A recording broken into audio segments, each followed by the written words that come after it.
Ajudante de ordens de Jair Bolsonaro, Mauro Cid, voltou a ser preso nesta sexta-feira após prestar depoimento no Supremo Tribunal Federal sobre áudios vazados em que ele critica Alexandre de Moraes e a Polícia Federal. Após o término da audiência de confirmação dos termos da colaboração premiada, que durou cerca de 1h30, foi cumprido o mandado de prisão preventiva expedido pelo ministro Alexandre de Moraes por descumprimento das medidas cautelares e por obstrução à justiça. Vamos ao debate. Ana Amélia, o áudio de Mauro Cid põe em xeque depoimentos colhidos pela Polícia Federal? Bom, primeiro, Leandro, é preciso verificar que essa prisão foi dentro das regras legais e do processo. Ele feriu cláusulas da delação premiada e, por isso, volta para a prisão. Com a delação, ele foi liberado, exatamente da perda de liberdade. Exatamente a questão é perguntar qual a intenção de Mauro Cid em fazer essa revelação. Ele teve ingenuidade apenas ao confessar, talvez movidos por sentimentos pessoais de desconforto ou emocionalmente abalado, a um amigo, ou ele teve a intenção real, calculada, fria, de manipular informações que viriam a, vamos usar um termo popular, melar esta operação. E aí essa vaza-jato, agora no caso vaza Mauro Cid, ela acaba comprometendo a operação de um modo geral. Isso é grave, porque aí ele está caluniando a Suprema Corte, e caluniando especificamente um ministro integrante da Suprema Corte. Então, joga aí uma dúvida muito grande e para uma sociedade que já está perturbada com a polarização e vendo uma excessiva atuação, às vezes fora das quatro linhas, como fala o ex-presidente, em temas muito delicados, que vendo o Supremo Tribunal como uma fonte geradora de mais insegurança jurídica. Então, é preciso esclarecer com muita clareza todos esses episódios e quais as razões levaram Mauro Cid a fazer essas declarações que são realmente graves. Renato, o áudio de Mauro Cid põe em xeque depoimentos da Polícia Federal, na sua avaliação? Eu acredito que não. Põe em xeque, concordo com a senadora, a intenção do Mauro Cid em realizar isso. E por que não põe em xeque as denúncias que foram feitas por Mauro Cid? Porque elas foram comprovadas por outro processo de investigação. As denúncias de Mauro Cid levaram a Polícia Federal, indicaram a Polícia Federal a seguir o seu caminho investigatório e que, de fato, achou a minuta do golpe, encontrou as questões relacionadas ao cartão de vacinação. O Mauro Cid, na sua delação premiada, deu pistas que levaram a Polícia Federal, através de uma investigação, a provar quais daquelas denúncias faziam sentido ou não. Algumas, inclusive, que nem estavam presentes na delação premiada de Mauro Cid, como a do vídeo da reunião que o ex-presidente Bolsonaro teve com seus ministros, onde falava abertamente aí de uma postura que poderia levar à continuação do seu mandato independente do resultado das urnas. Isso não veio da delação de Mauro Cid, isso veio da investigação da Polícia Federal. Então, o Mauro Cid, de fato, está enrolado. A senadora falou muito bem. Será que teve dolo nesse vazamento em que ele critica Alexandre de Moraes e a Polícia Federal? Ou será que não? Que foi simplesmente um desabafo, como diz o seu advogado? Isso, para mim, tem muito mais a ver com o destino de Mauro Cid do que com o destino das investigações sobre a tentativa de golpe no dia 8 de janeiro. Ana Amélia, essa acusação do Mauro Cid remonta ao que empresários falaram na época da Operação Lava Jato, que delações foram feitas sob coação. Isso pode beneficiar Mauro Cid, na sua avaliação? Leandro, eu tenho convicção de que se ele, de fato, confirmar a coação que ele denuncia praticada por ninguém mais, ninguém menos do que o ministro Alexandre de Moraes. Então, é grave, isso é uma calúnia, vamos dizer assim, há uma autoridade constituída responsável por um inquérito extremamente importante neste curso da história brasileira. Então, ele precisa comprovar exatamente de que forma foi feita essa intimidação a ele, Mauro Cid, como testemunha nessa delação, dos fatos que ele foi coagido a confirmar que não eram verdade, eventualmente. Então, ele precisa agora, exatamente, responder à justiça que ele acusou, e, em especial, a justiça não é a justiça comum, é a Suprema Corte do país. E ao ministro Alexandre de Moraes, que, aliás, é alvo também das atenções gerais, não só dos bolsonaristas, mas de parte da sociedade brasileira, que vê na atuação da Suprema Corte uma atuação fora das quatro linhas, uma atuação politizada, uma atuação que exagera no limite constitucional da análise das questões constitucionais e vai ao campo da avaliação que é, às vezes, até subjetiva ou politicamente com o impacto que tenham, de uma avaliação que a insegurança jurídica aumenta exatamente por conta dessa atuação dos ministros da Suprema Corte. E hoje, a população brasileira é incrível. Às vezes não sabe qual é a composição de um time de futebol que ela torce, mas ela sabe o nome da composição da Suprema Corte do país. Eu creio que é a primeira vez na nossa história que isso está acontecendo. Ninguém sabe todo o ministério do presidente Lula, mas sabem quem são os ministros que compõem a Suprema Corte do país. Mas a acusação de Mauro Cid a Alexandre de Moraes é considerado, do ponto de vista jurídico, uma calúnia. Então, ele precisa provar que foi coagido pelo ministro Alexandre de Moraes. Ou, se o objetivo criar um problema de dúvidas sobre a eficácia, a eficiência e a constitucionalidade e a legalidade da operação e da delação a qual ele está submetido. Aliás, delação que ele próprio aceitou voluntariamente. Renato, concorda com a Ana Amélia? Olha, vamos olhar os fatos. O advogado de Mauro Cid diz que não concorda chama o áudio de desabafo e fala que de forma alguma isso representaria um ataque aí à Polícia Federal ou à Suprema Corte.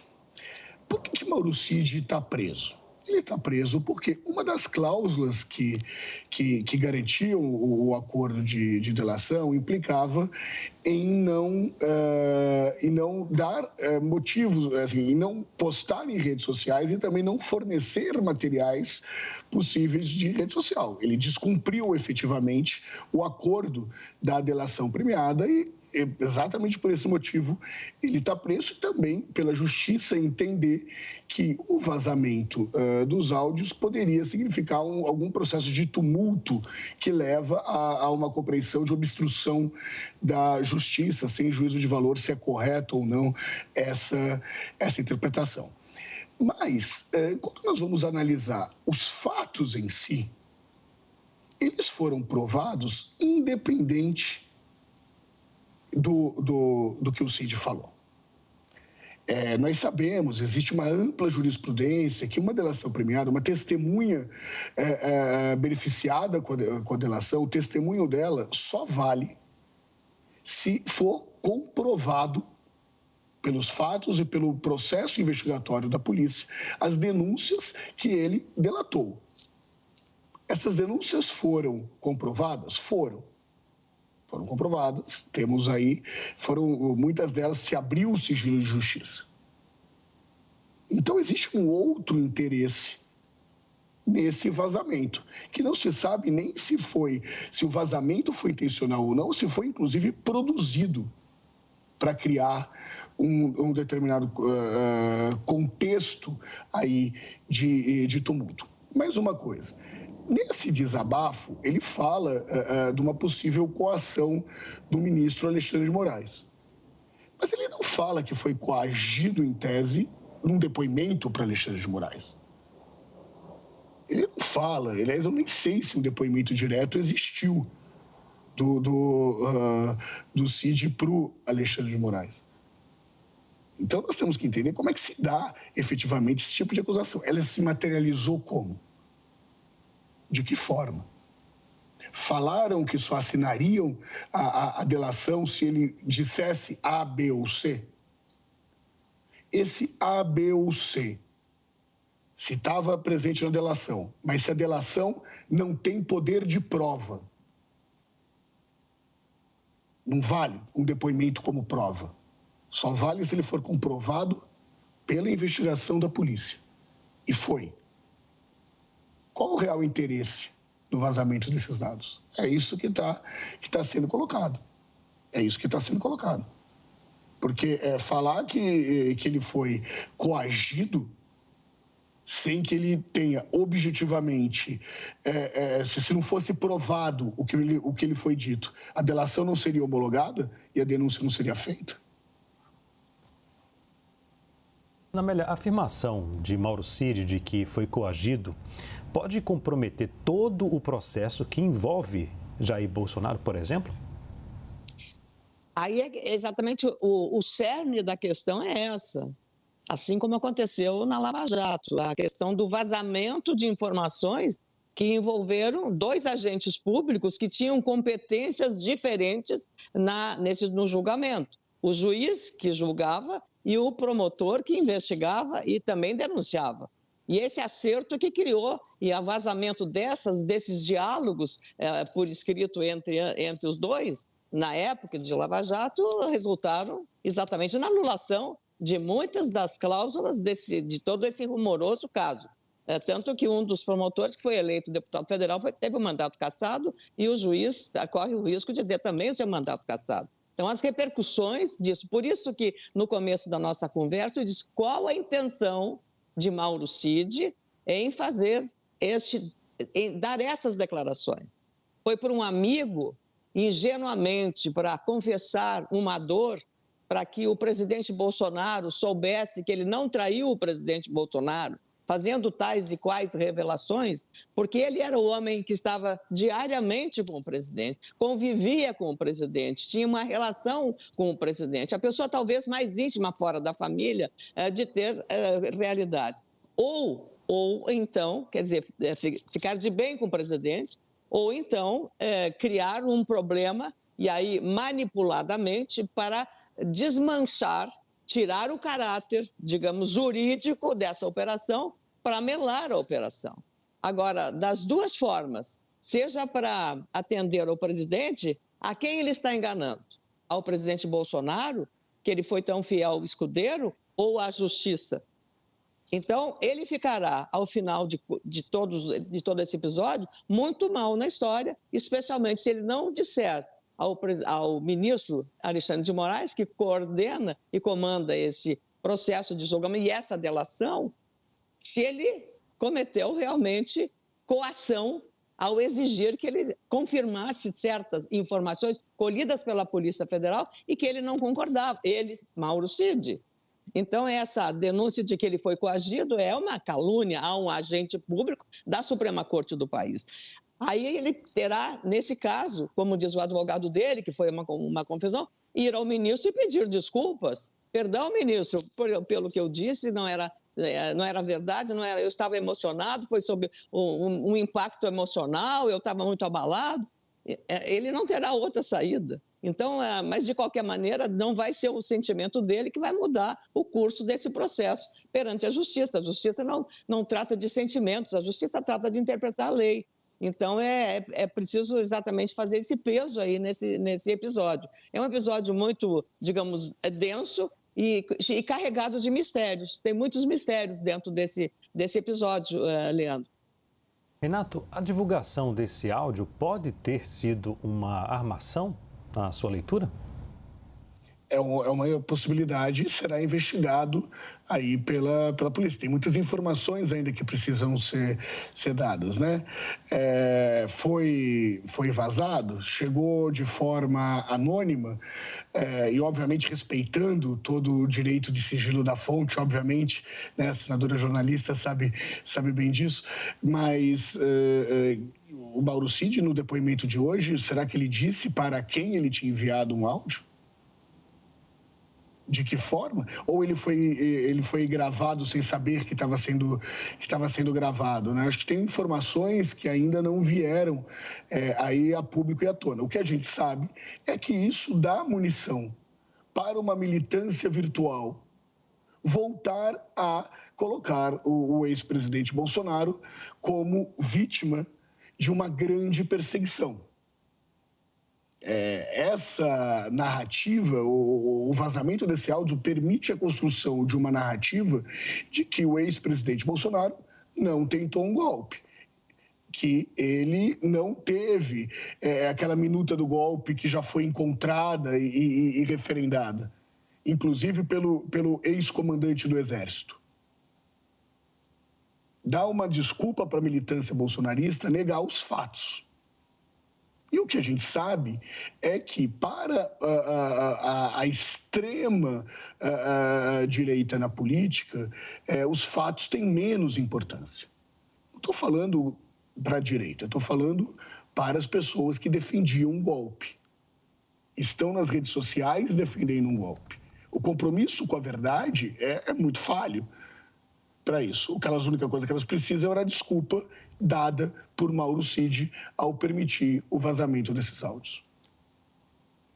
Ana Amélia, o que o Mauro Cid citou em áudio da revista Veja pode reforçar a tese de anistia da oposição?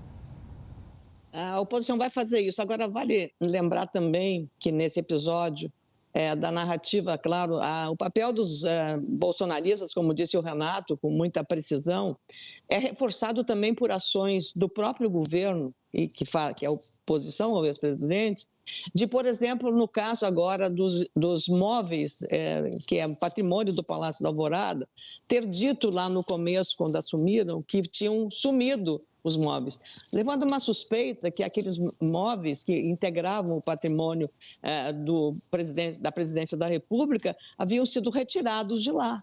Então, agora, quando fizeram um novo inventário, todos os 186 móveis, alguns de valor, alguns outros históricos, alguns outros decorrentes de doações de presentes internacionais, estavam todos lá dentro do palácio. E isso deu uma munição muito grande porque o governo continua errando na comunicação e na narrativa que tenta. Então, quanto mais o presidente Lula cuida de atacar Bolsonaro, então, no próprio aniversário do Partido dos Trabalhadores, ontem, ele começou atacando o Bolsonaro. Então, lembro até de uma frase do Leonel Brizola, que dizia, porque ele tinha muitos adversários, eu sou como massa de bolo, quanto mais batem, mais eu cresço. Então, praticamente, eu acho que o presidente está ignorando que ele tem que esquecer o adversário e trabalhar para ter que a imagem do governo seja uma imagem de produtividade, de resultado, em várias coisas. O Brasil está carente de muitas coisas,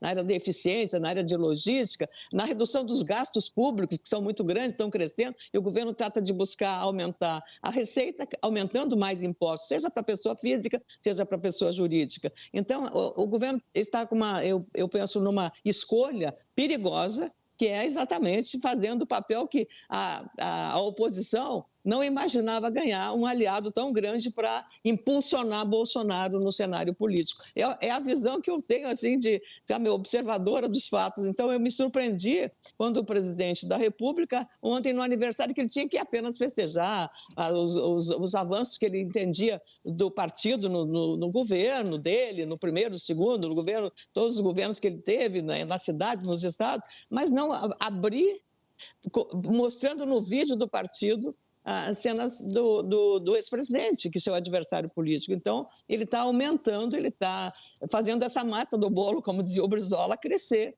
em vez de fazer uma gestão de resultados, de avaliação positiva do governo, e ele perde nas narrativas que faz. E também porque, enquanto a oposição age como área digital na comunicação, o governo parece agir analogicamente na comunicação. Renato, o que Mauro Cid citou pode reforçar a tese de anistia da oposição? Olha, acho que a oposição não precisa de reforços para defender uma anistia depois que, na Avenida Paulista, o próprio presidente defendeu quase uma autoanistia, né? Não era uma anistia só para os participantes do direito. Olha, eu defendo que eu seja, se for condenado, anistiado. Obviamente que ações como essa reforçam aí um entendimento sobre anistia. Mas eu queria concordar com a senadora sobre a dificuldade que o terceiro mandato do presidente Lula está tendo em se comunicar com a população. Aliás, se comunicar com a população, que historicamente foi um grande diferencial competitivo do candidato e do presidente Lula, no terceiro mandato não tem aparecido. Nós temos indicadores interessantes, uma melhora nos indicadores econômicos que não se reflete na popularidade do presidente da República. Ele poderia ter falado disso. Ele poderia ter falado do avanço do PIB, ele poderia ter falado do controle da inflação. E isso, através dos recortes que se ficam nas mídias digitais, faz com que o governo perca essa narrativa para as redes digitais. É como se nós não tivéssemos no governo do presidente Lula um olhar profissional para a estratégia de comunicação pública e não necessariamente de comunicação política. A prática é, se o governo tivesse, de uma forma mais atuante,